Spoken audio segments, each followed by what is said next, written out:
மதுரை மாவட்டம் திருமங்கலம் கரும்பாறை முத்தையா சுவாமி கோவிலில் உணவு திருவிழா நடைபெற்று வருகிறது. உடனுக்குடன் நேரலையில் இதனை நாம் பார்த்துக் கொண்டிருக்கிறோம். 100 ஆடுகளை பலியிட்டு சுட சுட கமகம என்று அசைவ உணவு பரிமாறப்பட்டுள்ளது. உடனுக்குடன் நேரலையில் இதனை நாம் பார்த்துக் கொண்டிருக்கிறோம். 100 ஆடுகளை பலியிட்டு சுட சுட கமகம அசைவ உணவு பரிமாறப்பட்டுள்ளது.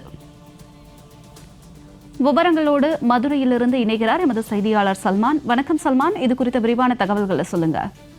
மதுரை மாவட்டம் திருமங்கல அருகே இருக்கக்கூடிய அனுப்பப்பட்டி கிராமத்தின் காவல் தெய்வமாக கருதப்படும் கரும்பாறை முத்தையா சுவாமி கோவிலில் ஆண்கள் மட்டுமே பங்கேற்கும் அசைவ உணவு திருவிழா இன்று வெகு விமர்சையாக நடைபெற்று வருகிறது.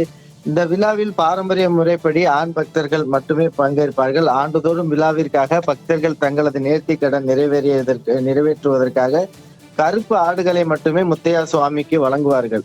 பக்தர்கள் கோவிலில் விட்டு செல்லும் ஆடுகள் மேய்ச்சலுக்காக அந்த கோவிலை சுற்றியுள்ள வயல் மற்றும் விளைநிலங்களில் உணவை தேடி செல்லும் போது கருப்பசாமியே அந்த பகுதியில் வந்து வயலில் இறை தேடுவதாக நம்பிக்கை வைத்து அந்த ஆடுகளை பொதுமக்களும் விவசாயிகளும் யாரும் வெளியில் விரட்ட மாட்டார்கள். அந்த அளவிற்காக அந்த ஆடுகள் மீதான ஒரு சுவாமியை ஆடு போன்ற நினைப்பில் அந்த விவசாயிகள் இருப்பார்கள். இந்த நிலையில்தான் விழாவிற்காக ஒரு வாரத்திற்கு முன்பாகவே கிராமப்புறங்களில் சுற்றி திரியும் ஆடுகளை எல்லாம் ஒன்று சேர்த்து சுவாமிக்கு பலியிடப்பட்டு பின்பாக அசைவ அன்னதான உணவு பக்தர்களுக்கு வழங்கப்படும். இந்த நிலையில் இந்த ஆண்டு ஜனவரி முதல் வாரம் நடைபெறும் இந்த முத்தையா சுவாமி கோவிலில் அசைவ உணவு திருவிழாவில் இன்று காலை தொடங்கிய நிலையில் கோவிலில் சுவாமிக்கு பொங்கல் வைத்து வழிபாடு தொடங்கியது. இதனை அடுத்தாக நேர்த்தி கடனாக செலுத்தப்பட்ட 100 ஆடுகள் பலியிடப்பட்ட பின்பாக 2500 கிலோ அரிசியை பயன்படுத்தி சாதத்துடன் உணவாக சமைக்கப்பட்டது. சமைக்கப்பட்ட சாதத்தை ஒரே இடத்தில் மலை போல குவித்து வைத்து ஆட்டு இறைச்சியால் அசைவ குழம்பு சாமிக்கு படைத்த பின்பாக பூஜை செய்வார்கள்.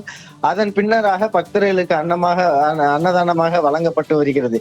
இந்த கறி விருந்தில் கரடிக்கல், அனுப்பப்பட்டி, மட்டப்பாறை, சொரிக்காம்பட்டி, பெருமாள் கோவில்பட்டி, செக்கானூரினி, மேல உரப்பனூர் உள்ளிட்ட பல்வேறு கிராமங்களில் இருந்து சுமார் 10,000த்திற்கும் மேற்பட்ட ஆண் பக்தர்கள் மட்டுமே கலந்து கொண்டு இந்த அன்னதானத்தை சாப்பிட்டு வருகின்றனர். சமைக்கப்பட்ட உணவு அனைவரும் வரிசையில் அமர்ந்த பின்பாக இலைகள் போடப்பட்டு அதன் பின்னர் சாதம், அதற்கு பிறகு கறிக்குழம்பு என வரிசையாக பரிமாறப்பட்டு வருகிறது. இதனை சாப்பிட்ட பிறகாக இலையை எடுக்காமல் அப்படியே விட்டு செல்வதுதான் வழக்கம். ஒரு வாரத்திற்கு பின்பு இலைகள் காய்ந்த பிறகே பெண்கள் கோவிலுக்கு சாமி தரிசனத்துக்கு வருவார்கள் என்ற நம்பிக்கையில் இதுபோன்ற இந்த அசைவ உணவு திருவிழாவானது நடைபெற்று வருகிறது.